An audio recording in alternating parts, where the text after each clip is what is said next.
Assalamualaikum warahmatullahi wabarakatuh. Selamat pagi anak-anak. Bagaimana kabar kalian hari ini? Semoga kabar kalian baik ya. Bertemu kembali bersama saya Desi Yulita dalam pembelajaran bahasa Indonesia. Hari ini kita akan membahas materi penyajian teks persuasi. Pelajaran Bahasa Indonesia semester 2 kelas 8 semester genap. Materi penyajian teks persuasi. Kompetensi dasar 3.14 menelaah struktur dan kebahasaan teks persuasi yang berupa saran, ajakan, pertimbangan tentang berbagai permasalahan aktual, lingkungan hidup, kondisi sosial, dan atau keberagaman budaya dari berbagai sumber yang didengar maupun yang dibaca. Selanjutnya, 4.14 menyajikan teks persuasi, saran, ajakan, dan pertimbangan secara tulis dan lisan dengan memperhatikan struktur kebahasaan atau aspek lisan. Tujuannya setelah proses pembelajaran, kalian akan mengetahui penyajian teks persuasi, kemudian kalian mampu menyajikan teks persuasi berdasarkan struktur dan kebahasaannya. Penyajian teks persuasi. Yang pertama itu ada penyusunan teks persuasi. Sebelum menulis teks persuasi, kamu dapat menggunakan langkah-langkah berikut ini. Yang pertama, kamu bisa menentukan topik. Untuk menulis teks persuasi harus ditentukan dahulu topik yang akan dibahas dalam teks persuasi.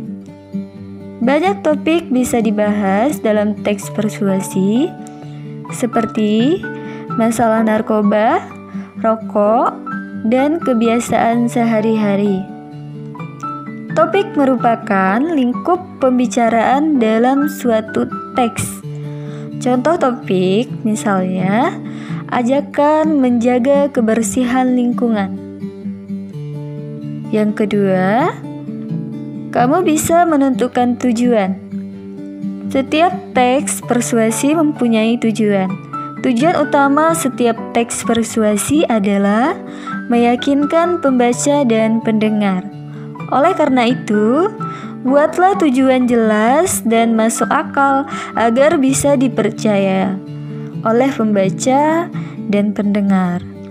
Dalam penyampaian tujuan, berusahalah menyampaikannya dengan jelas dan singkat agar mudah ditangkap oleh para pendengar maupun pembaca. Yang ketiga, kamu bisa membuat kerangka teks. Kerangka teks dibuat sedemikian rupa sehingga terdapat koherensi antara satu kalimat dan kalimat yang lainnya. Di samping itu, kerangka akan memandu seorang penulis mengembangkan teks atau karangannya. Kerangka teks atau karangan dapat dibuat lebih terperinci atau secara garis besar. Kerangka karangan dibuat sesuai dengan kebutuhan seorang penulis. Banyak penulis tidak menggunakan kerangka teks atau karangan. Namun, penulis pemula terlebih dahulu membuat kerangka teks atau karangan supaya tulisan menjadi benar dan baik. Kerangka teks meliputi topik, gagasan utama, dan gagasan pendukung. Selanjutnya, D. Mengumpulkan data. Setelah semua siap, saatnya dilakukan pengumpulan data. Data tepat dan akurat membantu pembaca dan pendengar untuk percaya kepada kita. Nah, oleh karena itu, cari data semaksimal mungkin. Jangan merekayasa data karena tidak baik bagi kita. Data yang dikumpulkan harus akurat dan dapat dipertanggungjawabkan. Selanjutnya, menulis teks. Setelah semua siap, tahap terakhir yaitu mengembangkan kerangka teks sesuai dengan topik, tujuan, kerangka, dan fakta yang sudah dikumpulkan. Gunakan pemilihan kata yang baik agar mudah meyakinkan para pembaca dan pendengar. Baca kembali untuk memastikan teks persuasi tersebut baik. Yang selanjutnya, yang kedua, yaitu teknik menulis teks persuasi. Ada 2 teknik menulis teks persuasi. Kamu dapat memilih salah satu teknik berikut ini. Yang pertama, rasionalisasi. Rasionalisasi adalah proses penggunaan akal untuk memberikan dasar pembenaran terhadap suatu persoalan. Pembenaran ini berfungsi untuk memudahkan jalan agar keinginan, sikap, keputusan, atau tindakan yang telah ditentukan dapat dibenarkan. Dengan teknik rasionalisasi, pembaca akan membenarkan pendapat yang disampaikan penulis dengan alasan yang logis. Yang kedua, ada sugesti. Sugesti adalah suatu usaha membujuk atau mempengaruhi orang lain untuk menerima pendirian tertentu. Dalam kehidupan sehari-hari, sugesti itu biasanya dilakukan dengan kata-kata yang menarik dan meyakinkan. Dengan teknik sugesti, pembaca diharapkan terpengaruh oleh pendapat penulis agar lebih mudah membuat paragraf persuasif. Kita dapat memanfaatkan kalimat-kalimat yang menggunakan kata penghubung antar klausa, yaitu karena, jika, kalau, dan seperti. Ayo berlatih teks persuasi. Yang pertama, ada topik. Topiknya adalah ajakan gerakan masyarakat hidup sehat. Yang pertama, pengenalan isu. Pengenalan isu yaitu pada paragraf pertama, permasalahan kesehatan yang timbul saat ini merupakan akibat dari perilaku yang tidak sehat. Sanitasi lingkungan serta ketersediaan air bersih yang masih kurang memadai di beberapa tempat juga menjadi perilaku hidup yang tidak sehat. Peristiwa tersebut sebenarnya dapat dicegah jika fokus upaya kesehatan diutamakan pada upaya preventif dan promotif.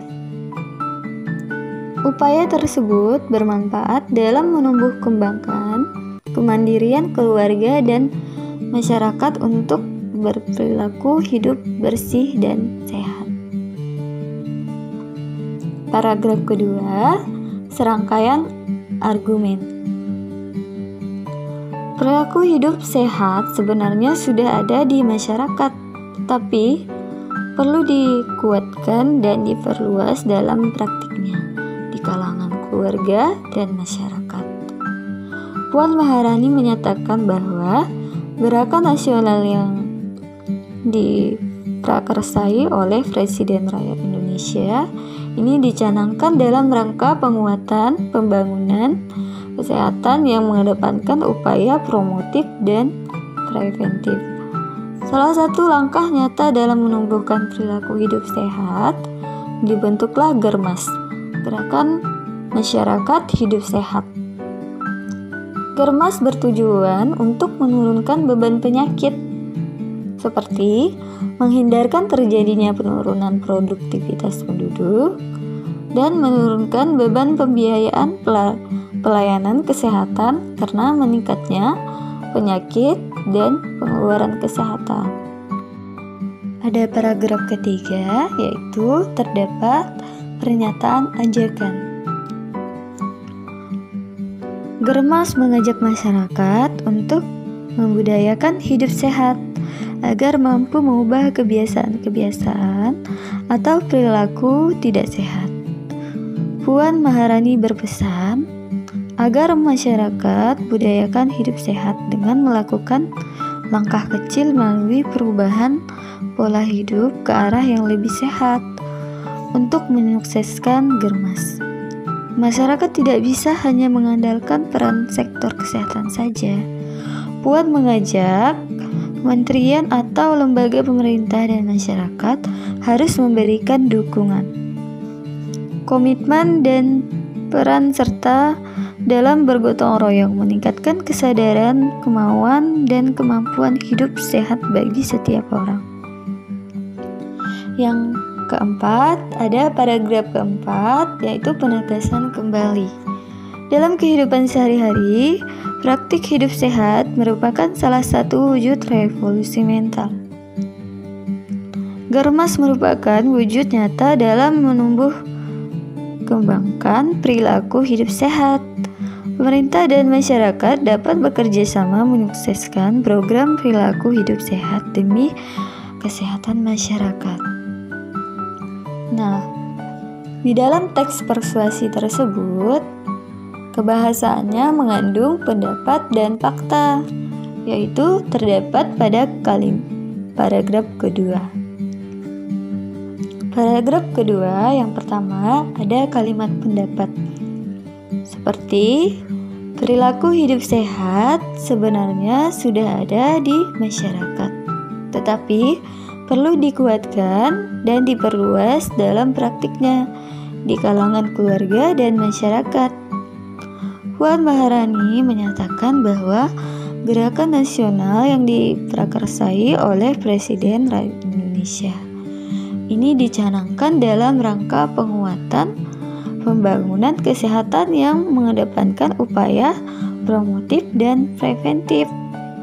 Kemudian, kalimat faktanya yaitu salah satu langkah nyata dalam menumbuh perilaku hidup sehat. Dibentuklah Germas, Gerakan Masyarakat Hidup Sehat. Germas bertujuan untuk menurunkan beban penyakit seperti menghindarkan terjadinya penurunan produktivitas penduduk dan menurunkan beban pembiayaan pelayanan kesehatan karena meningkatnya penyakit dan pengeluaran kesehatan. Kemudian, teknik penulisannya mengandung rasionalisasi dan sugesti. Kalimat sugesti yaitu terdapat pada paragraf ketiga, di mana penulis mempengaruhi pendengar dan pembaca. Kemudian, kerangka teks ini juga ada gagasan utama dan gagasan pendukung. Kemudian, di paragraf ketiga ada terdapat kata kita. Nah, itu merupakan kata ganti. Masyarakat menjadi kita.